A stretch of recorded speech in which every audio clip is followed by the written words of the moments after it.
사도신경으로 신앙을 고백합니다. 전능하사 천지를 만드신 하나님 아버지를 내가 믿사오며 그 외아들 우리 주 예수 그리스도를 믿사오니 이는 성령으로 잉태하사 동정녀 마리아에게 낳으시고 본디오 빌라도에게 고난을 받으사 십자가에 못 박혀 죽으시고 장사한 지 사흘 만에 죽은 자 가운데서 다시 살아나시며 하늘에 오르사 전능하신 하나님 우편에 앉아 계시다가 저리로서 산자와 죽은 자를 심판하러 오시리라.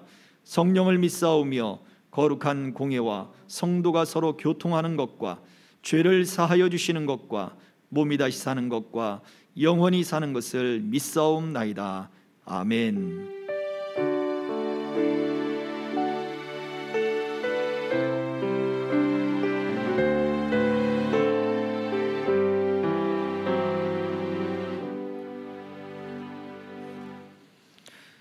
성경 느헤미야서 9장 1절로 6절의 말씀 함께 봉독하겠습니다.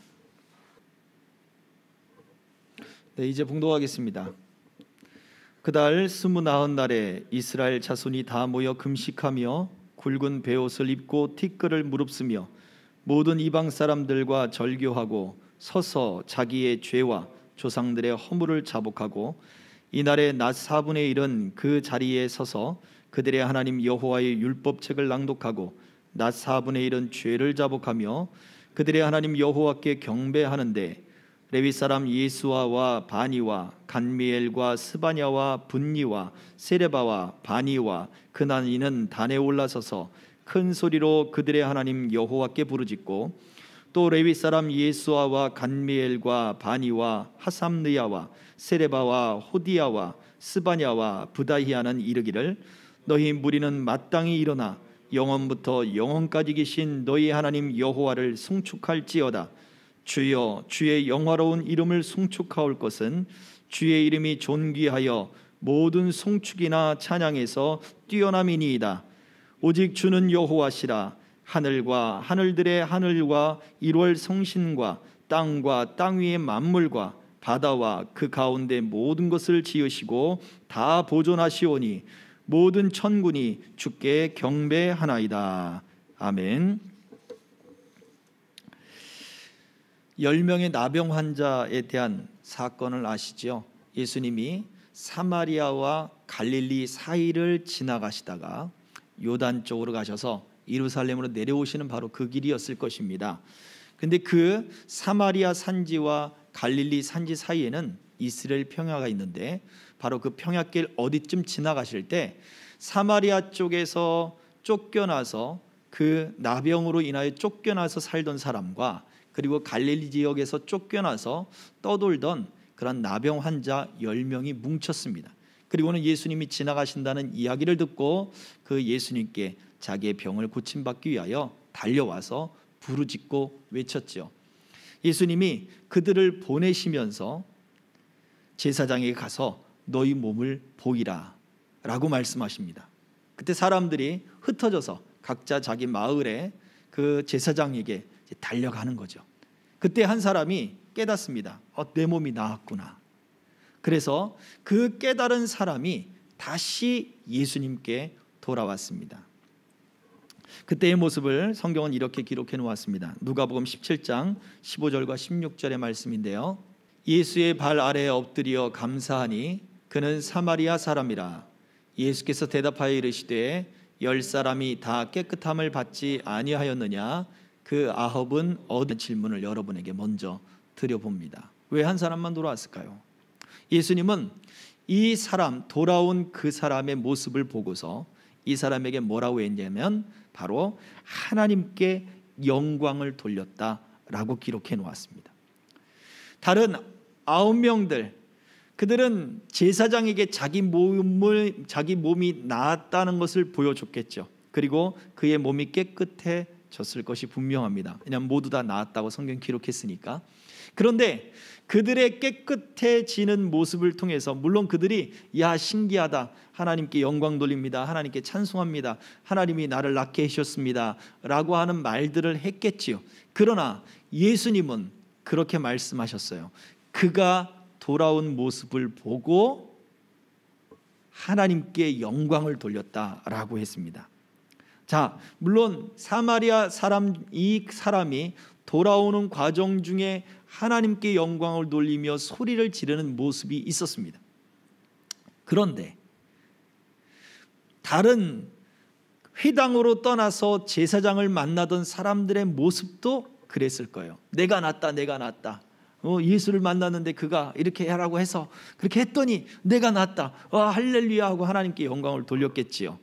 그런데 예수님은 돌아온 이 사람에게만 왜 너희가 다 낫지 않았느냐? 그런데 왜 너만 돌아왔느냐? 하나님께 영광을 돌리는 사람은 왜 너밖에 없느냐라고 말씀을 하고 있다는 것이 핵심입니다. 무엇을 말해줍니까? 예수님께 감사하기 위해서 돌아온 것, 예수께로 돌아온 것, 그것이 바로 하나님께 영광을 돌리는 것이다 라는 거죠. 자, 이 말씀의 의미 속에 제사장에게 가서 네 몸을 보여라 하신 예수님의 말씀은 바로 율법에 관련된 말씀이에요. 성경에 기록된 그 율법대로 제사장에게 가서 자기의 몸이 나았음을 보고 제사장이 확인해서 진단을 내리는 거죠. 몸이 나았다, 깨끗해졌다 라고 진단을 내리게 되어 있어요. 이것은 율법입니다. 그런데 이 사마리아 사람은 예수님께 돌아왔어요. 제사장에게 가다가 턴을 해서 아직 제사장에게 보여주기도 전에 예수님께로 다시 돌아왔어요. 그리고는 어떻게 해요? 예수님, 내 몸이 나았습니다. 하나님께 영광 돌립니다. 예수님 감사합니다 하고 엎드려 절을 했단 말이에요. 제사장에게 가는 것은 율법이에요. 율법적 신앙과 같습니다. 그리고 예수님께 돌아오는 것은 회개예요. 바로 복음적 신앙과 같은 거예요. 예수님도 이 사람을 진단해 주죠. 뭐라고 진단합니까? 네 믿음이 너를 구원했다 라고 진단을 내리셔요. 율법은 뭐라 그래요? 당신 몸이 나았습니다 라고 진단을 내리지만 예수님, 이 복음은 네 믿음이 너의 영혼을 구원했다, 네 믿음이 너의 몸을 구원했다 라고 진단을 내리신단 말이에요. 우리의 율법적인 신앙은 우리의 몸, 우리의 육체에 한계가 있어요.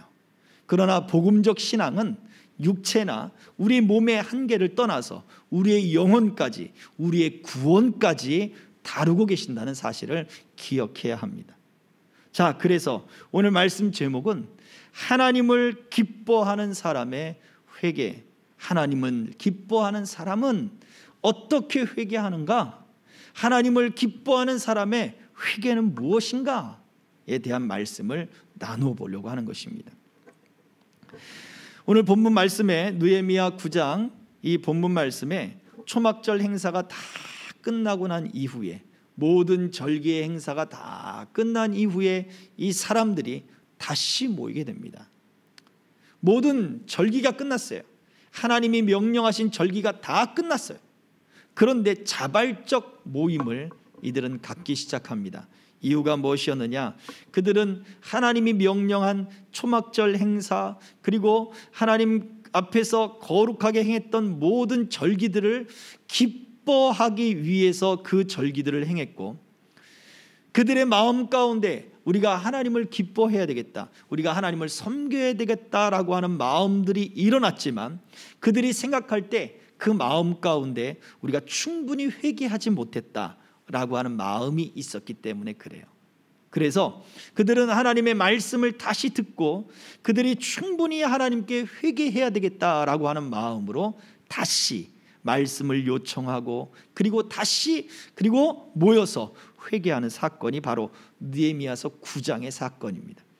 느헤미야 8장에서는 그들이 초막절 절기를 행하는 과정 중에 하나님의 말씀을 듣고 또 나팔절, 그 7월 1일 날 그들이 새해, 신년, 그 새롭게 창조가 된 바로 그날을 기념하는 날에 하나님을 기뻐하는 것이 너희의 힘이다라고 외쳤던 느헤미야의 말씀을 듣고, 그래 맞아, 우리의 마음이 하나님을 기뻐해야지, 우리의 마음이 하나님을 기뻐함으로 힘을 얻어야지. 그래서 그들의 마음 가운데 말씀으로 인하여 슬픔이 있었지만, 말씀으로 인하여 찔림이 있었지만, 그 슬픔보다 더 기쁨으로 그들의 마음을 표현하려고 애를 썼단 말이에요. 이거 기억하셔야 돼요. 우리가 그 말씀을 2주 전에 나누어 보았습니다. 그들이 가지고 있는 슬픔보다 더 위에 하나님의 말씀을 가지고 그 슬픔을 뛰어넘는 하나님의 기쁨을 그들은 표현하기 시작했던 거예요.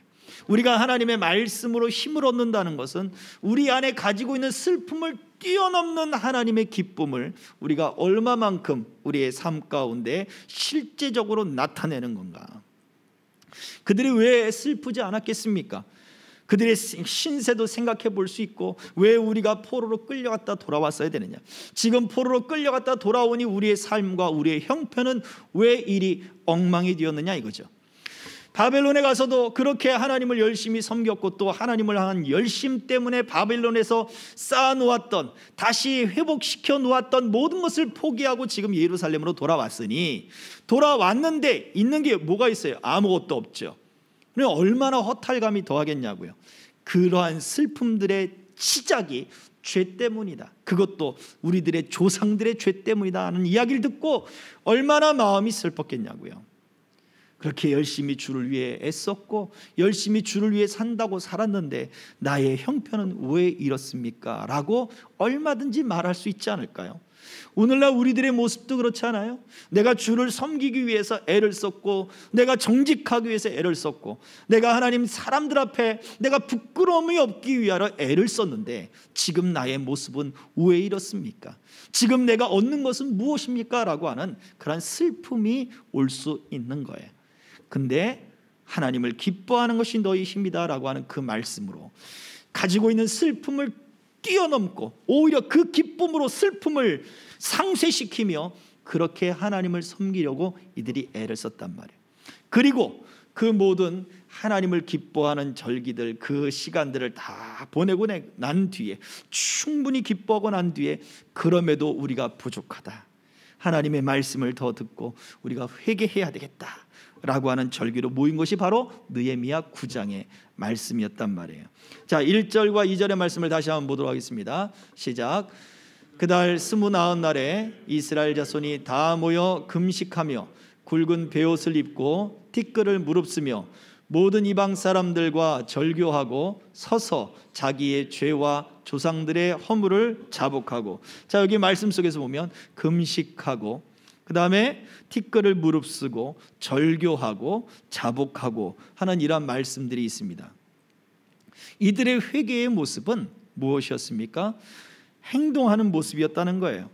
그들 스스로 금식하고 굵은 배를 입고 티끌을 그 먼지를 머리에 뒤집어 쓰면서 우리는 이런 먼지 같은 존재입니다 하고 자기 자신을 스스로 낮추고 음식도 끊고, 자기의 생명을 유지하는 것이 음식이잖아요. 육체의 생명을 유지하는 것, 그것들을 절제하며 하나님 앞에 자기의 생명을 내어놓는 그 모습을 보여주었어요.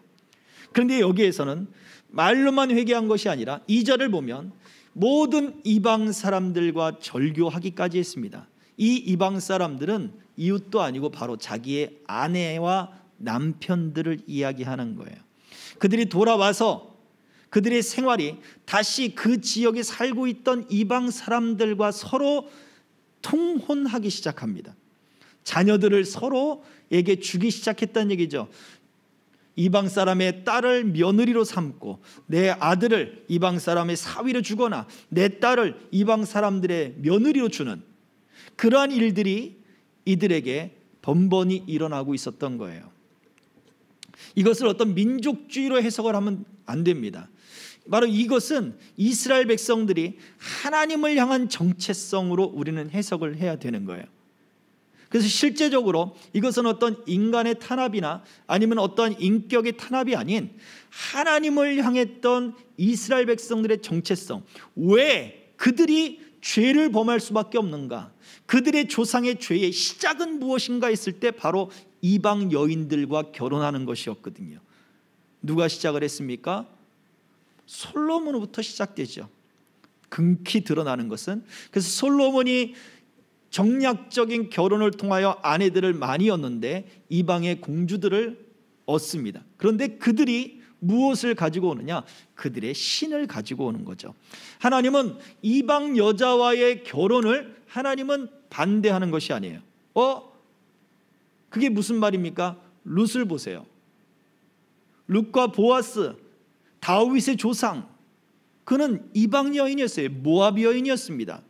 그런데 그 여인이 뭐라고 고백합니까?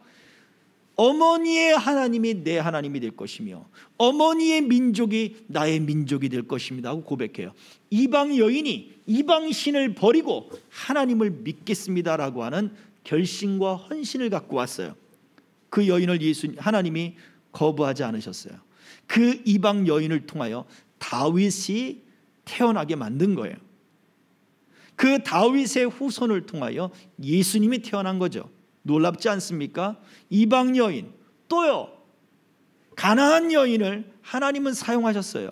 그 보아스의 조상 중에 가나안 여인, 바로 여리고성을 점령했을 때 그때의 기생이라고 하는 라합, 그 여인의 도움이 있었는데 그 여인이 도와준 정탐꾼이 바로 보아스의 조상이었단 말이에요. 예수님의 족보 가운데, 하나님이 구원자로 보낼 메시아의 족보 가운데 이방 여인들이 들어있어요. 그들의 고백은 하나같이 자기들의 신을 버리고 하나님을 섬기는 거였어요. 하나님은 이방 여인들과의 결혼을 막는 것이 아니라 그들이 가지고 있는 신앙의 섞임을 하나님은 원치 않으셨던 거예요. 이걸 우리가 기억해야죠. 그래서 여기에 등장하는 이방 사람들과 절교하는 건 이미 그들이 가지고 온, 바로 그들이 이방의 신들을 버리지 못하고 온 바로 그 영향력들을 이들은 끊어내기 시작을 합니다. 그래서 자기의 아내와 자기의 남편과 그리고 그러한 관계들을 끊고 다시 하나님께로 돌아가고자 하는 그러한 어마어마한 결단력을 보여주는 것이죠. 굉장히 놀라운 이야기입니다. 그래서 그들의 회개는 단순히 잔인하거나 아니면 단순히 인격적으로 사람을 몰아내는 이런 것이 아니라 하나님께로 돌아가는 놀라운 회개가 거기에서 일어난 거예요. 근데 더 놀라운 것은 2절의 끝을 다시 한번 보세요. 자기의 죄와 조상들의 허물을 자복하고 라고 하는 말씀이 기록되어 있다는 거예요. 그들이 하나님을 기뻐하며 회개했다, 하나님을 기뻐하는 마음으로 회개하기 시작했다라고 하는 증거가 바로 여기에 있는 겁니다. 회개의 증거는 책임을 다른 사람에게 돌리지 않는 것이기 때문에 그렇습니다. 우리가 회개라고 하는 이러한 단어를 참 좋아하지 않는 경우들이 있어요. 나는 하나님 앞에 회개할 것이 없습니다. 물론 정확하게 엄밀하게 따지고 보면 회개하지 않을 사람이 어디 있어요? 라고 말을 하겠지만 내가 하나님 앞에 나는 떳떳합니다. 하나님이 잘못했지 내가 잘못한 게 아니거든요 라고 말을 하는 경우가 많아요. 참 회개의 증거는 죄의 모습을 자기에서 발견하는데 사람에 있어서 이 죄와 이 완고함의 모습은요, 내가 하나님 말씀대로 살지 못하는 것, 내가 하나님의 뜻대로 살지 못하는 원인은 저 사람 때문이야, 이 환경 때문이야, 저 사람을 주신 하나님 때문이야, 이 환경이 만들어지게 하신 하나님 때문이야, 나는 내가 얼마나 하나님 노력했는지 하나님 아시지 않습니까? 라고 이야기한다는 거죠. 마치 누구와 같습니까? 에덴 동산에서 있었던 바로 아담과 하와의 모습과도 같은 거예요. 그들은 끊임없이 자기의 죄에 있어서 핑계를 대기 시작합니다. 왜 선악과를 먹게 되었는지 핑계대기 시작해요. 왜 죄를 짓게 됐는지 핑계대기 시작해요. 왜 하나님으로부터 숨게 되었는지 핑계대기 시작해요. 사람을 핑계하고 그리고 환경을 핑계하다가 결국 누구를 핑계합니까? 하나님께 핑계를 대죠. 하나님이 짝지어 주신, 하나님이 창조하신, 이러면서 그 표적이 하나님께로 향하고 있다는 거예요. 에스겔서 18장 2절의 말씀에 이런 말씀이 기록되어 있습니다. 너희가 이스라엘 땅에 관한 속담에 이르기를 아버지가 신포도를 먹었으므로 그의 아들의 이가 시다고 함은 어찌 됨이냐. 무슨 얘기입니까? 아버지가 포도를 먹었는데 아주 새콤한 포도를 먹었어요. 근데 그 옆에 있던 아들이 아이셔 그런다는 거예요. 이 말이 됩니까? 아들은 포도를 먹지도 않았어요. 근데 아버지가 먹고 있는데 아들이 아이셔. 왜 그래? 아빠가 포도를 먹어서 내 이빨이 쉬어. 말이 안 되는 거예요. 그런데 이것이 바로 에스겔 때에 이스라엘 백성들이 하는 말이었단 말이에요. 무슨 이야기입니까? 우리가 왜 이 고난을 받고 있느냐? 왜 우리가 포로로 끌려가고, 왜 우리가 침략을 당하고, 왜 우리가 지금 망국의 때를 맞이하게 됐느냐? 그것은 우리의 조상 때문이다 라고 말을 했다는 거죠. 그들의 죄는 생각지도 않아요. 바로 우리의 조상 때문이다 라고 이야기해요. 심지어 그러면서 뭐라고 얘기하는지요? 바로 그때에 바벨론으로부터 멸망당하는 바로 그 시점에 선지자들이, 예레미야 선지자든 이런 선지자들이 나서 계속해서 하나님의 말씀을 이야기하잖아요. 그런데 뭐라고 얘기하냐면 요시야 때에 종교개혁들이 일어나서 산당들을 다 없애버리고, 그리고 아세라 신들을 없애버리고, 그래서 우리 신들이 지금 화가 나서 우리가 지금 이렇게 어려움을 당한다라고까지 이야기를 해요. 아무리 요시야가 일어나서 개혁을 일으켰는데 지금 우리에게 지금 나타난 일이 무엇이냐 이거예요. 하나님께 열심을 품으려고 다시 일어났는데, 그렇게 종교개혁도 일어나고 다시 놀라운 그런 어떤 유월절이든 초막절이든 이런 절기들을 하나님 앞에 지키고 그렇게 종교적 부흥들이 일어났는데 우리의 형편이 나아진 게 있냐? 아하, 역시 우리가 산당들을 다 없애버리고 우상들을 다 없애버린 것이 원인이었다. 이렇게 결론을 도출한단 말이에요. 결국 이 사람들은 자기들의 조상의 죄에 대해서 원망하고 자기들의 죄를 바라보지 못했어요. 하나님을 기뻐하는 모습에 있어서 이들이 느헤미야 8장에서 일어났던 부흥의 역사, 그들이 슬픔을 견뎌내고 슬픔을 상쇄시키고 슬픔보다 더 큰 기쁨이 일어났을 때에는 9장에 넘어와서 그들의 죄를 자복하고 자기들의 조상의 죄를 자복하기 시작했어요. 조상 때문이었어, 우리 아버지 때문이었어, 할아버지 때문이었어, 당신 때문이었어, 이 환경 때문이야, 이렇게 만드신 하나님 때문이야 라고 말을 하지 않고 조상의 죄와 자기들의 죄를 회개하기 시작한 거예요. 우리는 정말 우리가 하나님을 향하여 하나님을 기뻐하는 믿음이 있다면 말씀 속에서 무엇을 발견해야 됩니까? 자기 자신을 발견해야 되는 거예요. 그런데 우리는 말씀 속에서 자기 자신을 발견하기보다 상대방의 큰 약점들을 발견하는데 더 눈이 떠져 있다는 거죠. 그래서 예수님은 너희가 너희 눈에 있는 들보를 보지 못하고 왜 상대의 눈에 있는 티를 바라보고 있느냐라고 말씀을 하셨어요. 그렇습니다. 하나님의 말씀 가운데 우리 자신을 발견하는 것이 얼마나 중요한지. 하나님을 기뻐하는 사람은 말씀 속에 자기 자신을 발견하는 거예요. 그리고 그것을 하나님 앞에 내어놓는 것입니다. 맞습니다, 하나님. 그 조상의 죄가 내 죄였습니다 라고 고백하는 거예요. 맞습니다, 하나님. 우리가 살아온 그 시간들의 그 원인이 내 죄였습니다 라고 고백하는 거예요. 이것이 바로 우리들에게 필요합니다. 그래서 야고보서 1장 23절로 25절의 말씀은 이렇게 이야기하고 있습니다. 함께 읽습니다. 시작. 누구든지 말씀을 듣고 행하지 아니하면 그는 거울로 자기의 생긴 얼굴을 보는 사람과 같아서 제 자신을 보고 가서 그 모습이 어떠했는지를 곧 잊어버리거니와 자유롭게 하는 온전한 율법을 들여다보고 있는 자는 듣고 잊어버리는 자가 아니요 실천하는 자니 이 사람은 그 행하는 일에 복을 받으리라. 아멘. 사실 말씀이 우리 가운데 정말 명확하게 큰 확신이 들어오고 어떤 증거들과 어떤 표적들이 그 말씀 때문에 마구마구 일어난다면 우리가 그 말씀을 어떻게 대하겠습니까? 생각해보세요. 이게 거울과 같다는 거예요. 오늘날 우리가 거울을 보면 우리의 모습이 정말 명확하게 보입니다. 왜요? 유리가 반듯하고 그리고 그 뒤에 음막이 착 입혀져 있어서 정말 우리 자신의 모습을 그대로 보게 되죠. 근데 이 당시에 거울은 어떤 거울입니까?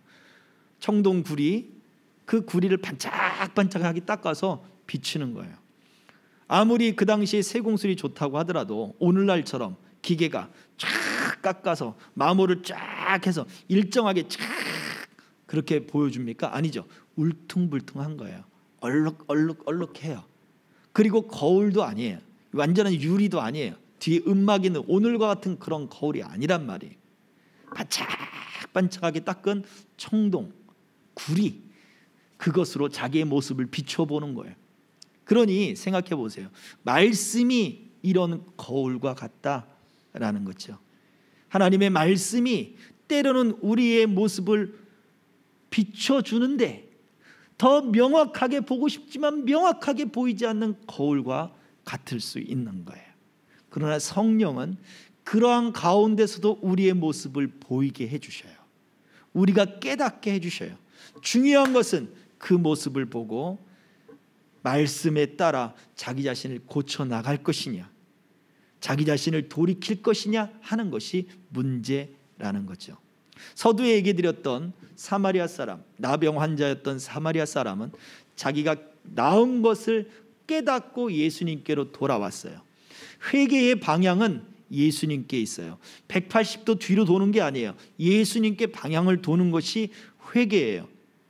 하나님을 기뻐했던 그는 하나님께 영광을 돌리면서 예수님께로 돌아왔어요. 우리가 말씀을 들여다보고 우리가 거울처럼 비록 희미한 거울이라 할지라도 얼룩덜룩한 거울이라 할지라도 내 안에 명확하게 증거 좀 보여줘봐요. 표적 좀 보여줘봐요. 누가 이렇게 얘기한다고요? 유대인들이 표적을 구하죠. 좀 그걸 논리정연하게 한번 나를 좀 이해시켜줘 볼래요? 헬라인들이 그런다고 하죠. 하나님의 말씀은 지혜도 아니고 그러한 헬라인이 찾는 지혜도 아니고 유대인들이 찾는 표적도 아닙니다. 하나님의 말씀은 하나님과의 교제예요. 그 교제 통해서 내가 깨달아지면 우리는 하나님을 기뻐하면서 예수님께로 우리의 방향을 돌려 나가는 것, 바로 그것이 하나님을 기뻐하는 사람의 진정한 회개의 모습이다라는 것을 말해주죠. 그것이 우리의 실천이다라고 말해주고 있는 것입니다. 두 번째, 오늘 이 본문 말씀을 통해서 우리가 알 수 있는 또 다른 말씀이 있습니다. 그것은 바로 권리가 아니라, 회개는 하나님을 기뻐하며 회개한다라고 하는 것은 권리가 아니라 겸손하게 찬송을 드림으로 시작한다는 거예요. 자, 느헤미야 9장 5절과 6절의 말씀을 봉독하겠습니다. 시작. 주여, 주의 영화로운 이름을 송축하올 것은 주의 이름이 존귀하여 모든 송축이나 찬양에서 뛰어남이니이다. 오직 주는 여호와시라. 하늘과 하늘들의 하늘과 1월 성신과 땅 위의 만물과 바다와 그 가운데 모든 것을 지으시고 다 보존하시오니 모든 천군이 주께 경배하나이다. 아멘. 자, 10절의 말씀도 한번 또 읽어보겠습니다. 10절 시작. 이적과 기사를 베푸사 바로와 그의 모든 신하와 그의 나라 온 백성을 치셨사오나 이는 그들이 우리의 조상들에게 교만하게 행함을 아셨음이라. 주께서 오늘과 같이 명예를 얻으셨나이다. 아멘. 바로 이들은 하나님 앞에 회개를 하는 데 있어서 무엇부터 하나님의 구원의 역사, 하나님이 어떻게 우리를 구원하셨는가, 그에 대한 이야기들을 쭉 이야기하기 시작해요. 그 이야기는 하나님을 향한 찬양부터 시작하더라는 거예요. 하나님이 우리를 어떻게 선하게 이끄셨는지, 하나님이 구원하심은 선하고 하나님의 계획은 선하다는 것을 고백하기 시작해요. 하나님의 인도함을 인정하는 거예요. 우리가 회개한다라고 할 때, 나 요즘에 회개를 안 해서 한번 회개를 한번 해봐야 되겠어. 내가 요즘 눈물이 좀 없어서 한번 내가 좀 울어봐야 되겠어. 그래가지고 회개를 한다. 이거는요, 자기가 회개가 마치 하나님께 당당하게 내보이는 권리같이 여겨진다는 거예요. 이것을 갈멜산에서 있었던 사건으로 표현할 수 있습니다. 갈멜산에서 바알 선지자들은 자기의 몸을 막 찢고 피를 내면서, 그리고 바알 신에게 불을 내려줄 것을 요구하죠. 자기의 몸을 찢고 상하게 하고 피를 내면서 당당하게 권리를 요구하는 거예요. 봐, 나는 당신을 위하여 내 몸을 상하게 했어. 당신을 위하여 내 몸을 찢었어. 당신을 위하여 지금 하루 종일 내가 지금 여기서 춤추고 주술을 행하고 있어. 그러니 불을 좀 줘 라고 이야기하는 거예요. 우리의 회개가, 보세요 하나님, 내가 지금 눈물 흘리고 있잖아요. 보세요 하나님, 내가 지금 금식하고 있잖아요. 보세요 하나님, 내가 지금 몇 시간째 지금 이러고 있잖아요.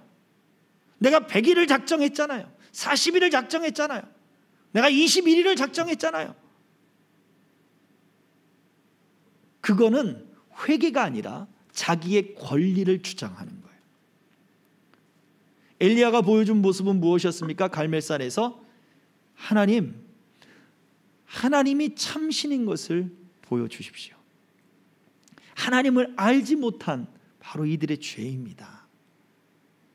하나님과의 교제를 이야기해요. 하나님과의 관계를 이야기해요. 하나님이 어떤 분이신가에 대한 이야기를 해요. 하나님이 그에 대한 응답으로 불을 내려주셨습니다. 하나님에 대한 어떤 권리를 주장하지 않고 하나님에 대해서 어떠한 자기의 논리나 자기의 주술을 펼치는 것이 아니었단 말이에요. 오직 하나님과의 관계를 이야기했어요. 백성들과 하나님과의 관계를 이야기했어요. 이것이 차이점이에요. 우리가 눈물을 흘린다는 것도 바알 선지자들이 자기 몸을 해하는 것과 다를 바가 없다면 그건 참 회개가 아니죠. 우리가 금식하고 또 내 것을 절제하고 내가 시간을 작정하고 이것이 바알 선지자들의 그렇게 자기의 권리를 주장하는 것이라면 그건 진정한 회개가 아니란 말이에요. 우리의 회개, 하나님을 기뻐하는 사람의 회개는 하나님을 인정하는 거예요. 하나님이 나의 삶을 어떻게 내 삶 가운데 함께 하시는지를 인정하고 그것을 찾아서 그것을 드러내는 거예요. 하나님, 내 삶 속에 하나님이 이렇게 하셨어요. 하나님이 지금 나를 이렇게 인도하셨어요. 하나님, 지금 내가 이런 과정 중에도 하나님이 나를 발견해 주셨어요. 하나님이 내게 힘을 주셨어요. 하나님이 내게 찾아와 주셨어요. 하나님이 나를 참아 주셨어요. 그러면서 그렇게 하나님이 하신 일들을 드러내는 것, 그것이 바로 느헤미야 9장 10절에 얘기한 것처럼 주께서 오늘과 같이 명예를 얻으셨나이다 라고 하는 말씀인 거예요. 자, 여기에서도 오늘과 같이 라고 하는 말이, 보세요, 지금 느헤미야 시대에 모세의 이야기를 하고 있어요. 출애굽 시대의 이야기를 하고 있어요. 출애굽의 사건이 바로 지금 그들이 바벨론에서 돌아온 사건으로 해석되어지고 있다고요. 자기들의 삶을, 말씀을 가지고 해석하고 있는 거예요.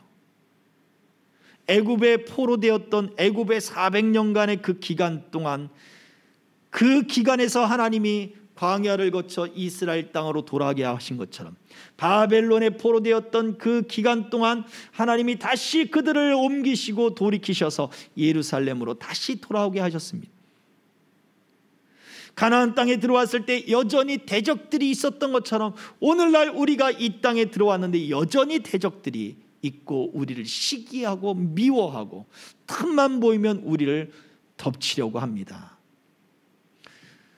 동일한 사건으로 출애굽의 사건, 그때의 그 말씀을 가지고 그들의 삶을 해석했단 말이죠.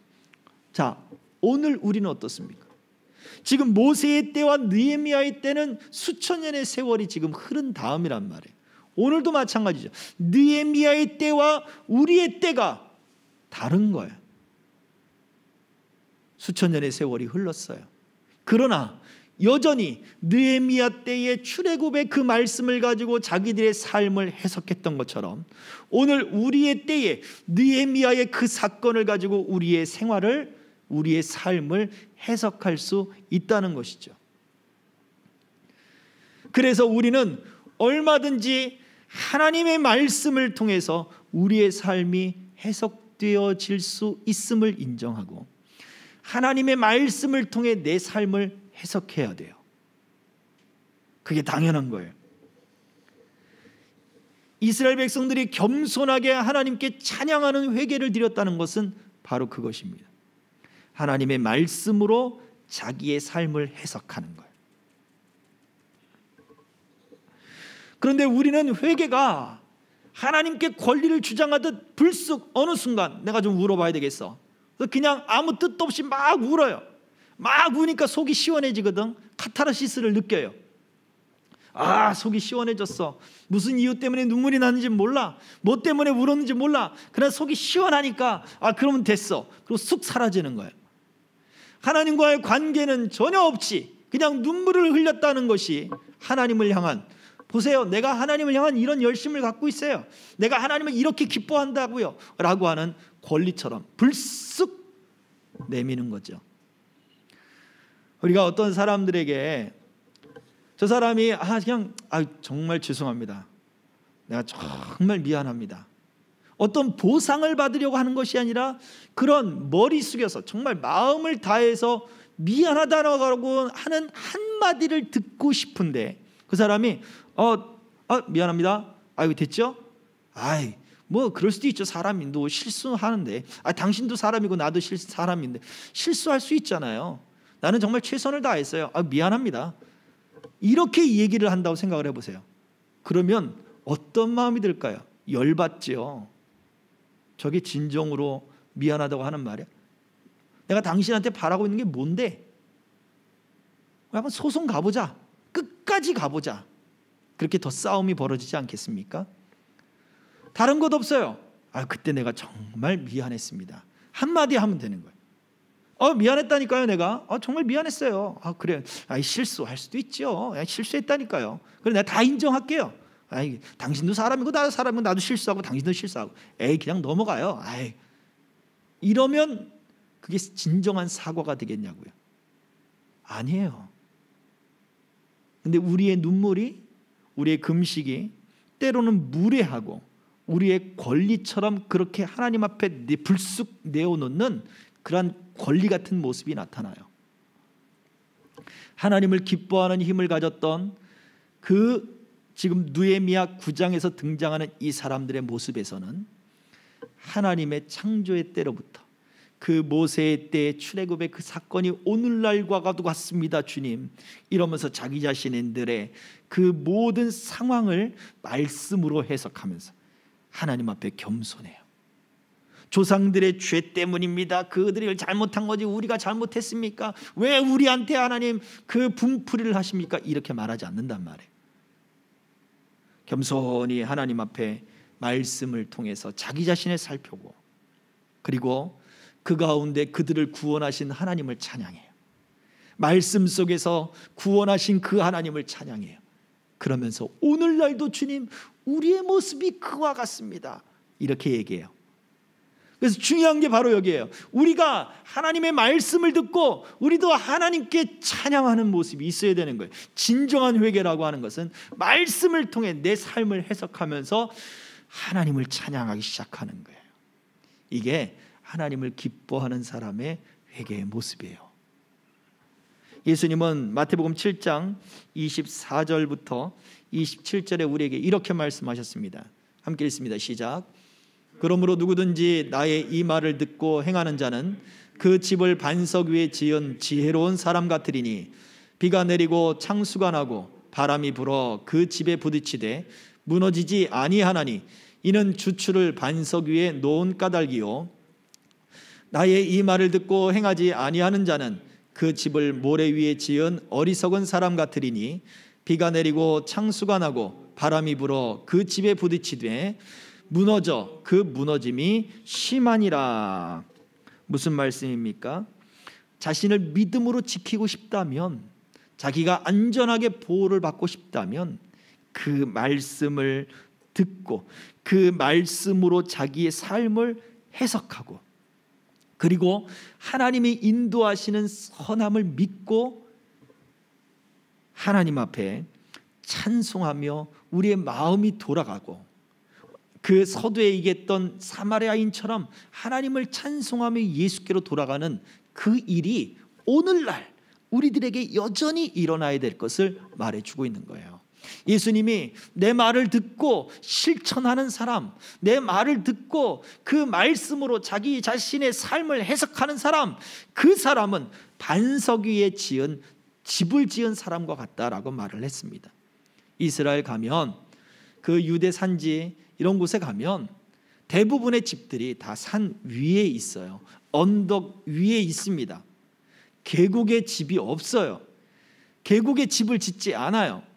그 계곡이 어떤 곳은 평평하기도 하고 풀도 자라기도 하고 또 올리브 나무도 있기도 하고 더 좋아요. 아니 이런 곳에 집을 짓지 왜 저렇게 걸어가기 힘든 그 언덕 위에 집을 짓고 산 위에 집을 지어?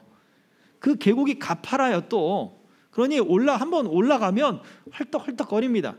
그런데 거기에 집을 지을 수밖에 없는 이유는 우기에 비가 내리면 어디선가 물이 모였는지 갑자기 그 계곡을 휩쓸고 지나간단 말이에요. 이게 가끔 있는 일이에요. 그래서 평상시 또는 몇 년 동안 거기 물이 안 흐를 수도 있어요. 그런데 한번 물이 흘러버리면 이루 말할 수 없는 물이 다 쓸고 가버리는 거예요. 그러니 반석 위에 집을 짓는 거예요. 그러나 어리석은 사람은 여기 몇 년 동안 물이 안 흘렀어? 여기 물이 흐르겠어? 여기 물 안 흘러? 해가지고 계곡 아래에 자기가 생각하기에 좋은 곳에 집을 짓는 사람과 같다라고 하는 거예요. 우리의 모습은 어떻습니까? 말씀을 정리해 볼게요. 우리 자신의 삶을 지키고 또 우리가 정말 하나님으로부터 하나님을 기뻐하는 삶을 살고 우리의 믿음이 정말 그 믿음 가운데 정말 있기를 원한다면, 첫 번째, 하나님을 기뻐하는 그 믿음을 가진 사람들은 책임을 다른 사람이나 다른 상황에 돌리지 않아야 합니다. 이유는 여전히 오늘도 하나님의 말씀과 하나님의 약속들은 유효하고, 모세의 때를 자기들의 느헤미야 시대에 해석한 것처럼 느헤미야의 때를 우리 시대에 해석하고, 모세의 때를 우리 시대에 해석하고, 말씀의 때를 우리 시대에 해석함으로 하나님의 선하심, 하나님의 인도하심에 대한 찬송이 우리 가운데 있어야 하기 때문에 그래요. 하나님을 기뻐하신다면 말씀 속에 자기 자신을 발견하고 다른 사람, 다른 환경을 핑계대지 마십시오. 내가 말씀대로 살지 못했다라고 하는 것도 환경이나 사람에게 핑계대지 마세요. 말씀을 가지고 내 자신을 봐야 돼요. 그리고 두 번째, 우리가 정말 하나님을 기뻐하며 회개한다라고 하는 것은 우리의 권리가 아니에요. 앞에 보여주세요. 우리의 권리가 아니에요. 철저하게 하나님께 합당한 삶으로 찬송을 드려야 되는 거예요. 그것이 우리가 믿음으로 행동하는 바로 모습입니다. 그러므로 이렇게 기도했으면 좋겠습니다. 첫 번째는 말씀으로 내 자신을 깊이 볼 수 있게 하옵소서. 두 번째는요, 말씀을 따라 살아가지 못했던 것들을 핑계대지 않게 하옵소서. 세 번째는 내가 이제는 말씀을 따라 살아가는 그 삶을 통해서 하나님의 참 복을 얻는 그런 경험들이 더 풍성해지게 해주세요. 실패는 성공의 어머니라는 이야기가 있지만 믿음에서 실패해서 배우는 것도 물론 있습니다. 그러나 믿음의 성공을 통해 하나님이 복 주시는 것들을 경험한다면 우리는 더 큰 확신 가운데 살아갈 수 있어요. 이게 중요해요. 성공을 통해서 성공을 배우는 거예요. 작은 것에서 순종함으로 하나님이 주신 기쁨을 느껴야 되고, 작은 것에 순종해서 하나님께 찬송 돌릴 때 그것이 우리의 삶을 어떻게 바꾸는가에 대한 모습을 경험할 수 있어야 되기 때문에 그렇습니다. 오늘 이 말씀, 하나님을 기뻐하는 사람의 회개, 과연 저와 여러분들은 하나님을 기뻐하고 있습니까? 그렇다면 내가 하나님께로 돌아가는 이러한 회개의 삶이 과연 내 삶 가운데는 어떻게 이루어지는가? 회개는 결코 죄를 지었을 때만 하는 것이 아닙니다. 하나님께로 끊임없이 내 방향을 맞추는 거예요. 오늘 이 말씀을 통해서 우리의 삶의 방향이 늘 하나님께 맞춰져 있기를 바라고, 하나님을 향한 찬양이 말씀 속에서 해석되어지고, 내 삶이 그렇게 해석되어지고, 내 삶의 깊은 곳을 우리가 더 바라보고 또 하나님이 기뻐하시는 사람으로 그렇게 서 가기를 주의 이름으로 축복합니다. 아멘. 이 시간에 우리 말씀을 생각하며 함께 기도할 때 먼저 우리 찬양하고 함께 기도하도록 하겠습니다. 보혈을 지나 우리 하나님 품으로 내가 나아갑니다. 우리 주님이 흘리신 그 보혈의 능력을 힘입어 내가 주님 앞에 나아갑니다. 내 영혼을 새롭게 하시고 오늘 말씀처럼 하나님을 기뻐하는 사람으로서 하나님께로 늘 방향이 맞춰지는 회개의 삶을 살게 하옵소서. 찬양으로 고백합시다. 보혈을 지나 하나님 품으로, 보혈을 지나 아버지 품으로, 보혈을 지나 하나님 품으로 한 걸음씩 나가네. 존귀한 주 보혈이 내 영을 새롭게 하시네. 존귀한 주 보혈이 내 영을 새롭게 하네. 존귀한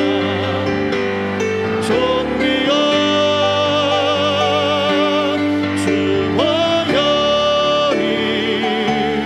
내 영을 새롭게 하시네. 존귀한 주 보혈이 내 영을 새롭게 하네. 이 시간 우리 함께 기도합시다. 하나님, 말씀을 통해 더 깊이 내 자신을 바라보게 하여 주옵소서.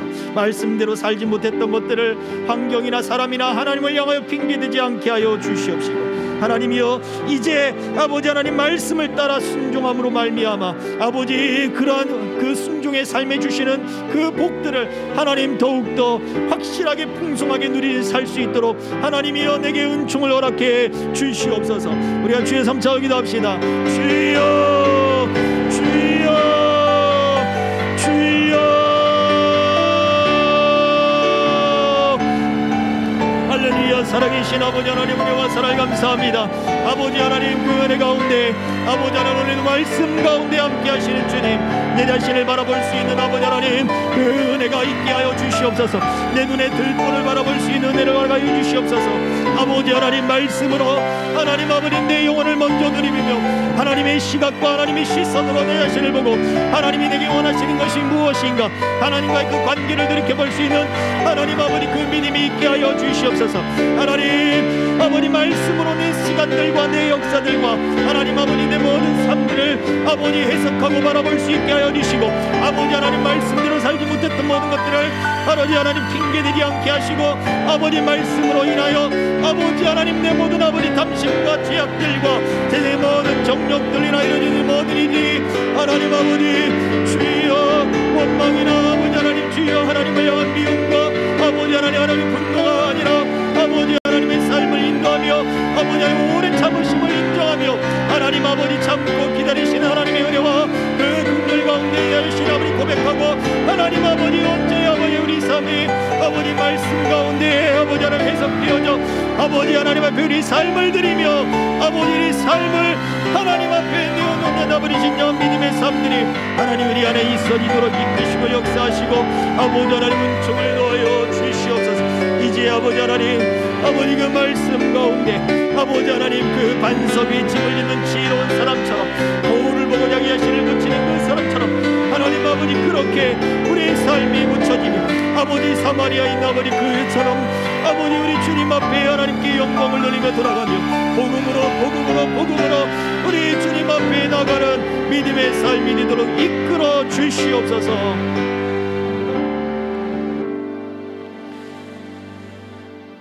참 좋으신 아버지 하나님 은혜와 사랑을 감사합니다.